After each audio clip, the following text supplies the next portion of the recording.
Hey everybody, welcome to my channel, Marie, Myself, and More. I'm Jasmine, and today you guys are going to be getting a 2-for-1. A 2-for-1 because it's been a month since I've uploaded my last review about a book that I've read, and since then I've actually completed 2 different books, 2 different genres. So Happy Place by Emily Henry and What the Fireflies Knew by Kai Harris. Both books, I'm going to do just a quick review about how I feel about them. I'm going to avoid any spoilers just in case if you're interested in reading them. But yeah, 2-for-1, so let's just get started and let's get right into it. So right after I read, the last book that I posted a review on was What Happened to Monday. No, Monday's not coming. Oh my goodness. Monday's not coming. So after that, I took a moment to jump into something that I thought would be a little bit more lighter and happy. It was a romance novel, Happy Place. So this book is about a group of friends, which I really loved because it gets into the relationships of 3 different women. They're college best friends. Now they're adults, I believe in their like early 30s. And they're going back to their happy place, which is basically a vacation home that they go to always spend time at, whether it's a couple of days or a couple of weeks.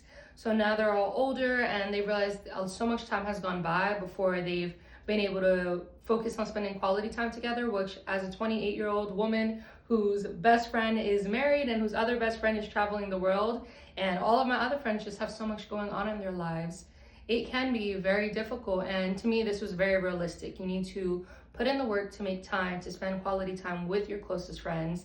And I guess I'm a little curious as to what my happy place is with my friends. I think my happy place is just like wherever we are when we're together. But they make time to spend together, and it goes into a little bit of depth about all 3 of their relationships with their partners. All of their partners are all friends. So it goes from a group of 3 women to a group of 3 women and their partners. One is a lesbian couple, so it's her and her girlfriend. And then the other 2 are men that are dating the other 2 women. So you just kind of see how all of their friendships kind of evolved and how their personal relationships have evolved. The main 2 characters, I already forgot their names because like I mentioned, I've read this already. Harriet and Wynn.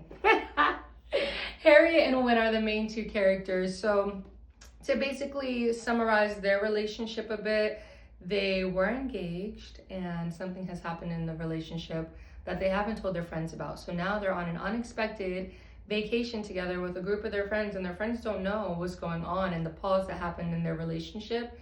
So at the end of the book, you kind of learn and you figure out what happened to kind of create this pause in the relationship and where are they gonna go. I will say that I did enjoy the ending of this book. I don't believe that it was until today where I started to think about the book before I made this video that I realized how much I actually liked the ending because of how realistic it is, especially in this time frame. Without doing a quick spoiler, or hopefully it's not spoiling too much, I think that it is very common for a lot of people in this world to have jobs that they feel they can be the most successful in financially and to have the most respect for due to the name or the title of whatever job that comes with it. But that doesn't mean that the job provides happiness to you. And it's crazy sometimes how certain people in our lives could show us what we want to do or how we might want to change something or how what we decided to do with ourselves isn't the plan that we want. And I thoroughly enjoyed it. I really loved the friendships and the bonds that they have. And I do love that it goes into a little bit about everybody. Like it's not just a long story about Harriet and Wynn that could have been, 200 pages. It's thorough and it is a really good read. So if you have read this book, comment and let me know what you think. If you hated it, if you loved it, or if you plan on reading it and you finish, come back and let me know your thoughts. So then What the Fireflies Knew, this book, oh my goodness, this book. I loved this book. I really did. So What the Fireflies Knew is about a little Black girl growing up in Detroit and how her life has changed because her father passes away due to an overdose. So now it's her older sister Nia, who is a teenager, and her mom. And her mom has basically suffered because she's now going through a deep depression. So these two young girls are spending time with their grandfather, and I genuinely loved the relationship that KB, which is the main character, that she was building with her grandfather.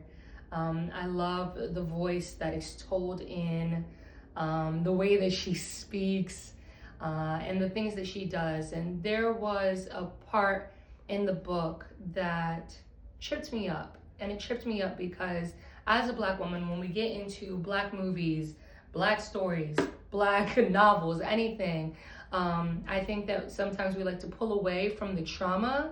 And it's just like, I just want a happy story. I just want like a happy ending and all of this happiness. That's what we want because we know it does exist. But there was a portion in this story that I don't want to get into because I don't want to spoil it. But there was something that happens to KB right after her 11th birthday. And it was sad. It was sad. Now, this isn't a heartbreaking book, but her experience was heartbreaking. And when I read it, I hated the feeling that I had.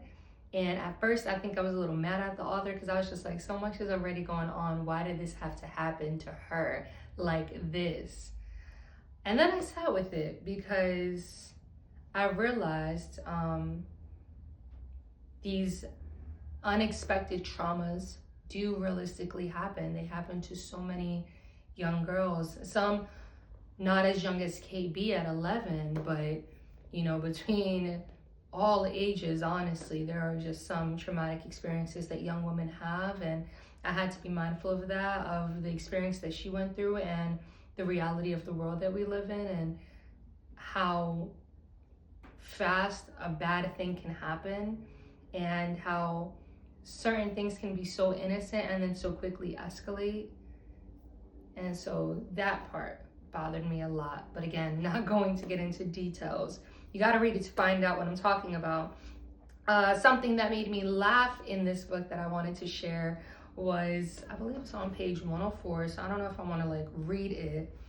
But basically, Nia and KB had an experience where, like many people, they wanted to go shopping for like new school clothes, things like that, but their mom couldn't afford it, so they tended to go shopping by buying clothes that people are having as a yard sale. There we go.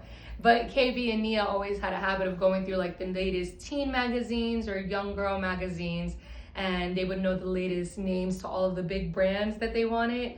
And so it was really funny because on that page 104, they specifically go back into a memory that they were laughing about. And they were just speaking about how their mom took them to a yard sale, and how even at the yard sale, they still were asking the woman if they have certain name brands of clothes, even though they don't have that at no yard sale. So I thought that that was really sweet and funny, the experiences that they were sharing together. I will say that I love the sisterhood and how it was expressed from KB's point of view. I have a younger brother. I don't have a little sister, but I have a younger brother, and I sometimes think, or at least back in the day, I used to think to myself like, oh, I wonder at what point what it felt like for him as I left the house and went to college and did things. And you know, there's a little portion in your relationship with younger siblings that like you're not as close to them because you're becoming older and you're trying to do teenage things. So that was very real and it hit, and I'm grateful I don't have a little sister. So grateful I don't have a little sister because oh my gosh.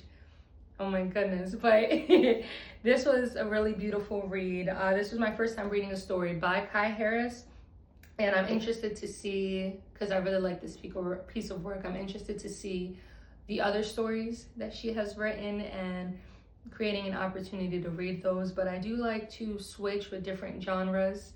So at this time I had a romance, I've had, I don't even know, I guess this is young adult. Yeah, I wouldn't really know. But the next read, I just went to Barnes & Nobles today and I got 2 new books. So I'm excited to get those started, read, and then hopefully I'll be able to come back and do another 2-for-1 so that I'm not wasting nobody's time and I can feel more focused and give myself some grace and time to thoroughly read these books. And let you guys know what I think about them. I'm still trying to figure out my structure and how I want to do these videos, but I absolutely hated my first video that I did about Monday's not coming. I just felt like I was reading off of a script and it sounds so bad, but I'm not going to delete it because at the end of the day, it's progress. I need to see that progress happen. So this time I'm just winging it, y'all. I'm talking to you about how I feel about both books, both authors, and I just want to see how I can do and how I can better communicate and tell you guys my thoughts moving forward with my future reads. So yeah, let me know what you're interested in, or if you have any book recommendations, please totally share them. Every time someone shares a book with me, I do read it. I do read it unless I see a bunch of terrible reviews. I do not waste my time. I love physical copies of books. I love being able to flip a page, pull it out when I have a quick 10 minutes. I'm really trying to work on having less screen time. So no, I'm not interested in audiobooks. No, I'm not interested in anything to read on my cell phone or a Kindle. That's not what I want. I do eventually want to start my own little book library to have in my future home. And all that library shelf will be filled with all of the books that I'm currently reading now. So yeah, wish me luck and let me know what books you guys are reading. Like, subscribe, all that good stuff. Come back for my next video.